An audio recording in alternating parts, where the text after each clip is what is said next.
You cannot escape from death. Welcome back to the channel, everyone.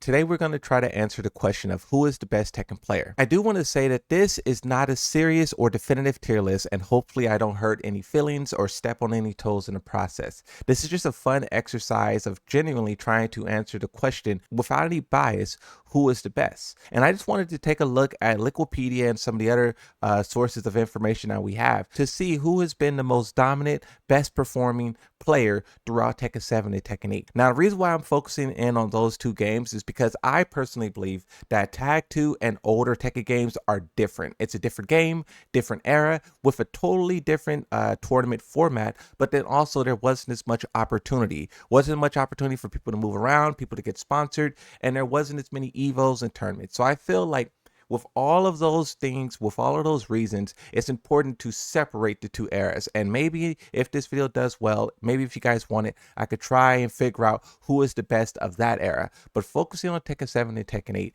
here's what I found. If you're going to enjoy this video, please consider subscribing, turn on notifications, like, and hype the video. Now, the first name that I have on the list, and by no means could I include every single one. It's just so many players doing so many great things. But the first person that I wanted to highlight was Tibetano.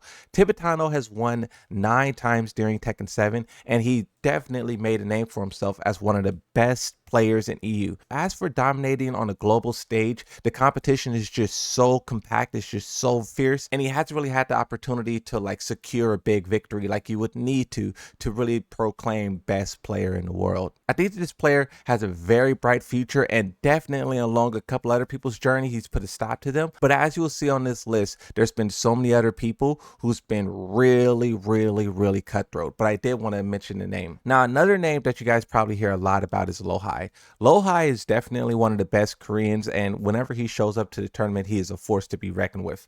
But the thing about Lohai is, like, when I was looking through his history, he only has 1 TWT win, which is incredible considering that there's about 9 of them. To be able to secure one of those is a very big deal, but outside of that, he hasn't really done anything consistently throughout 7 or 8. One thing that I also want to highlight is that I noticed a lot of these guys got going late into Tekken 7 or late into Tekken 8. You start to see them picking up momentum and building, getting more comfortable, placing higher, winning more, like Tibetano, Lohai, and a couple other names that I cannot put on this list. Another contender for best player, and I definitely think this is currently the best Yoshi on the planet right now, is Kane Trench. This person has won the European finals just a couple of months ago. And when you look at their history, they have been absolutely dominant throughout. When you talk about the best Yoshi, there's always 3 names that come up. In Tekken 7, there was 2, Kane Trench and I Am Musician. But Sin is someone who kind of came out of nowhere for the casual audience, and he's been putting on a great performance. But out of those 3, I believe Kane Trench to be the best. I Am Musician hasn't been playing as consistently, even though he won some LCQs in the past. And also, during the Pakistani dominance, he was able to defeat a couple of those guys. Just for whatever reason, Tekken 8 isn't clicking with him, and he's not performing like he was in Tekken 7. And then Sin, on the other hand, I believe he actually lost head-to-head against Kane Trench earlier this year, but then also with him showing up kind of late to the party, the lore around him is still building. Someone that I think is important to mention and is often slept on is Chikrin. Chikrin has 1 EVO under his belt and also a Tekken World Tour final. That definitely puts him in the conversation of like one of the best players out there. And also when you look at his performance throughout 2019 of Tekken 7, it was really good as well. That was a very competitive year when Arslan and Nee were going head to head. He definitely was holding his own, winning some tournaments, placing very high. This is a name that is slept on. This is a name that people kind of overlook, but then he shows up to a tournament and he bodies everyone sometimes. Moving on to someone else who you have to pay respects to, JDCR. He's going to beat him. He has to. Oh, you got to be careful. No. And that's something that you rarely get hit by, but JDCR ready Look for at it. the time. Look at the time. He's going to have to either stay on the Look ground. at the time. Look at Oh, it. my God. 2-time EVO winner, and in my opinion, I think he's one of the best players of Tekken Tag Tournament 2. And when you do venture back into that older generation of Tekken, that older era of Tekken, his name is all over the place. And when you talk about what he did in Tekken 7, it's without a doubt 100% known fact that he was the most dominant player of 2017. His Dragunov was absolutely brutal, and when the developers updated the game, this kind of awoken something in the players. Usually when the Tekken game released, the characters were what they were. And in Tekken 7, it seemed like it was going to be the same thing, where JDCR was just going to dominate with Dragunov and no one was going to be able to stop him. But then one day, everyone woke up and the character was nerfed. And ever since then, JDCR hasn't really been as dominant. Throughout Tekken 7, he struggled to find a character. And in Tekken 8, I just don't know if the game suits his playstyle or not. But what he did in Tag 2 and what he did in 2017 cannot be understated. And I think he's definitely one of the best players of that era, but the best player of 2017. What's he gonna do? There's no time left. Oh, good block. There's no time left. Oh my God! Another name that just showed up, if you aren't paying super close attention, is Mogold. Mogold is a name that has been lurking through the Korean and Japanese streets for a very long time. But when you talk about his world performance, he just showed up. He just started placing really well, and people are really understanding why this guy is so powerful. I mean, he pulled out Fakamrams in Tekken 8, showed up with Claudio's. He's beaten a lot of great players. Currently, throughout the lifespan of Tekken 8, he has 12 victories, 12 tournament victories. So he's definitely a serious threat, and I think as time goes on, we're going to see him do more and more and more and more and more.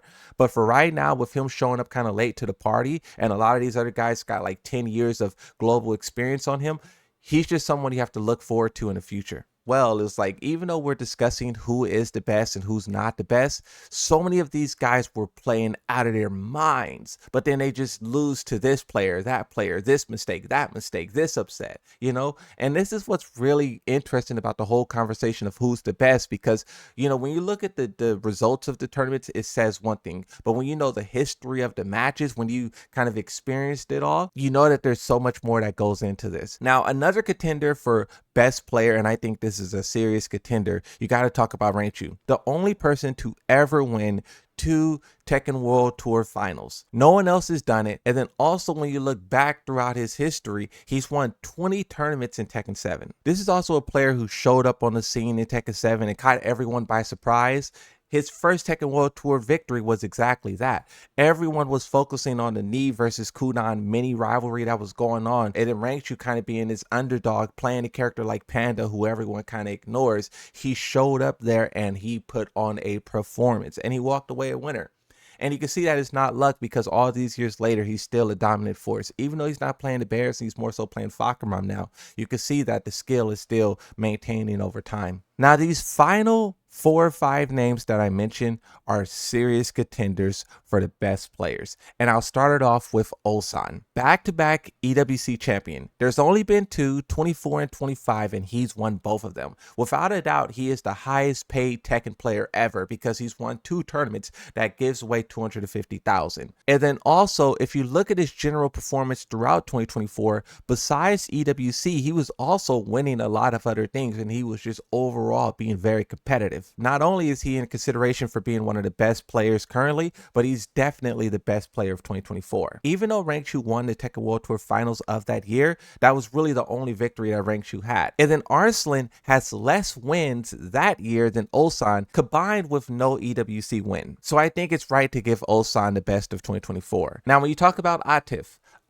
has 1 Tekken World Tour finals under his belt. I would personally consider him to be the best of 2022. And he was also one of the players a part of the Gamers 8 winning team, which was Pakistan. I believe the 3 people was Atif, Khan, and Arslan Ash. Atif, when you look at his history, he loses quite frequently to Arslan Ash, but he absolutely dominates everyone else. So if someone else was to take out Arslan in pools or maybe in a different side of the bracket, Atif is going to be unstoppable.